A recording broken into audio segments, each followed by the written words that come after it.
drugs are very, very, to use a strong word, they are pernicious. They are devastating, they are harmful to the maximum degree. They harm the youth, they harm the minds, they harm the society. And those children or youth who are taking drugs, just think of their parents, just think of the society that they live in.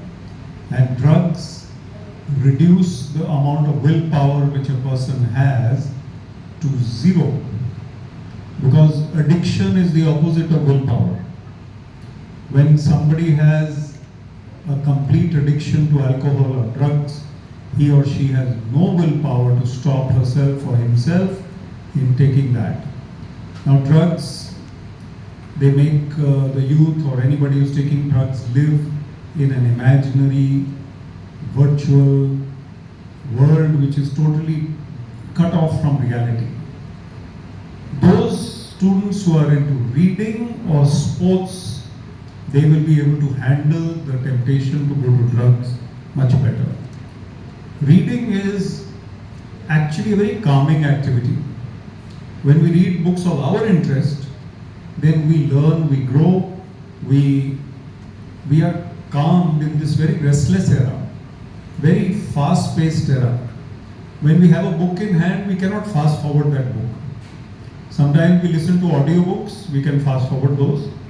But even there, we would not get the right insight from the audiobook or the video when we are fast forwarding. I must humbly say that I have many videos on my YouTube channel and Instagram. And when I am impatient with myself, I fast forward to the speed of 2 or 1.75 to listen to myself.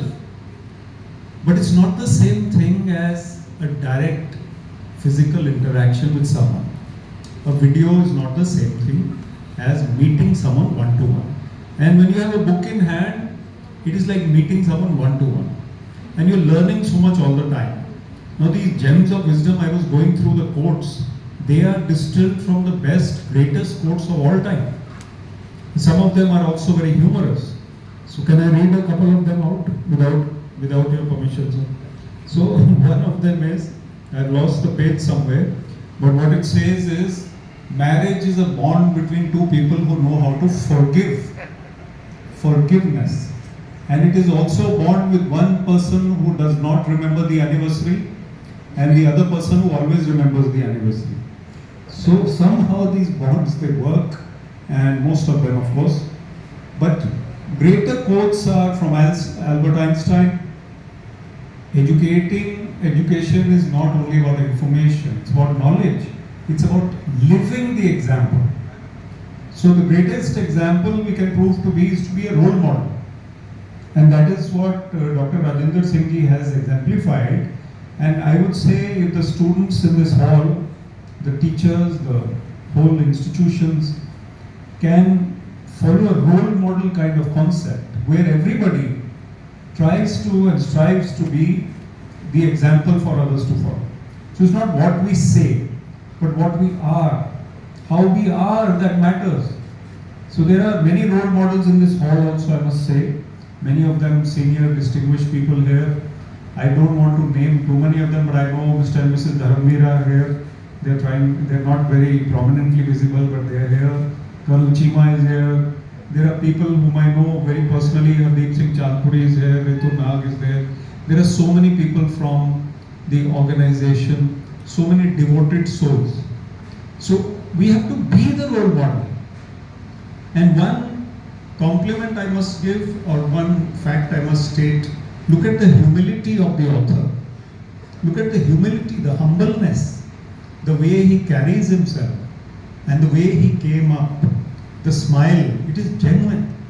There is no doubt about it, there is no pretense, there is no facade. And of course, ma'am also exemplifies the grace and the wisdom that our society should have. Also, a word of encouragement to the two anchors. They are very cheerful anchors. Cheerful anchor. I think the girl has not even stopped smiling ever since we came. I don't think she can stop smiling. Both of you. So we need to be the role model that we talk about. Talking is not enough. We need to exemplify that. So that is what I have learned, and I think drugs, no, books, yes, sports, yes. Thank you so